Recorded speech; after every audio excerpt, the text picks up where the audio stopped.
কাশ্মীৰৰ বিষয়লৈ সদায় ভাৰতৰ বিৰোধিতা কৰি আহিছিল সেই আৰৱ দেশে ভাৰতৰ জম্মু কাশ্মীৰত নিৰ্মাণ কৰিবলৈ লৈছে বিভিন্ন অনুষ্ঠান প্ৰতিষ্ঠান। জম্মু কাশ্মীৰৰ বিষয়লৈ বিভিন্ন সময়ত আৰৱ দেশে পাকিস্তানৰ লগ দি আহিছিল।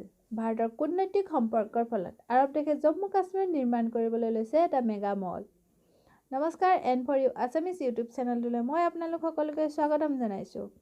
আপোনালোকে যদিহে ৰাষ্ট্ৰীয় আন্তঃৰাষ্ট্ৰীয় খবৰসমূহ পাই থাকিব বিচাৰে তেতিয়াহ'লে প্লিজ এই চেনেলটো ছাবস্ক্ৰাইব কৰি অল নটিফিকেশ্যন অন কৰি ল'ব। 4 জানুৱাৰীৰ দিনা আৰৱ দেশৰ সকলোতকৈ ডাঙৰ কনষ্ট্ৰাকশ্যন কোম্পানী EMR গ্ৰুপে কাশ্মীৰত এটা বিশাল মেগামল বনোৱাৰ কথা ঘোষণা কৰে। এই মেগামল জম্মু কাশ্মীৰৰ ৰাজধানী শ্ৰীনগৰত নিৰ্মাণ কৰা হ'ব। এই কথা ঘোষণা কৰে UAEৰ এম্বেচেডৰ গৰাকীয়ে আৰু এই মলটো 5 লাখ স্কোৱাৰ ফিটৰ হ'ব। বিশ্বৰ আটাইতকৈ ওখ বিল্ডিং বুৰ্জ খালিফাও এই গ্ৰুপেই নিৰ্মাণ কৰিছিল। EMR গ্ৰুপে লগতে উল্লেখ কৰিছে যে এই মেগামলৰ পাছত ৰিয়েল এষ্টেট, হস্পিটেল, হোটেল আৰু বহু কিবাকিবি নিৰ্মাণ কৰিব।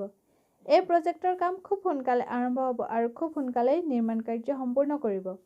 ইয়াৰ ফলত বহুতো নিবনুৱা যুৱক-যুৱতীয়ে নিযুক্তি পাব। যদি খবৰটো শুনি ভাল পালে অনুগ্ৰহ কৰি ভিডিঅ'টো লাইক আৰু শ্বেয়াৰ কৰি দিব আৰু যদি চেনেলটো ছাবস্ক্ৰাইব কৰা নাই অনুগ্ৰহ কৰি ছাবস্ক্ৰাইব কৰি ল'বলৈ নাপাহৰিব। ধন্যবাদ।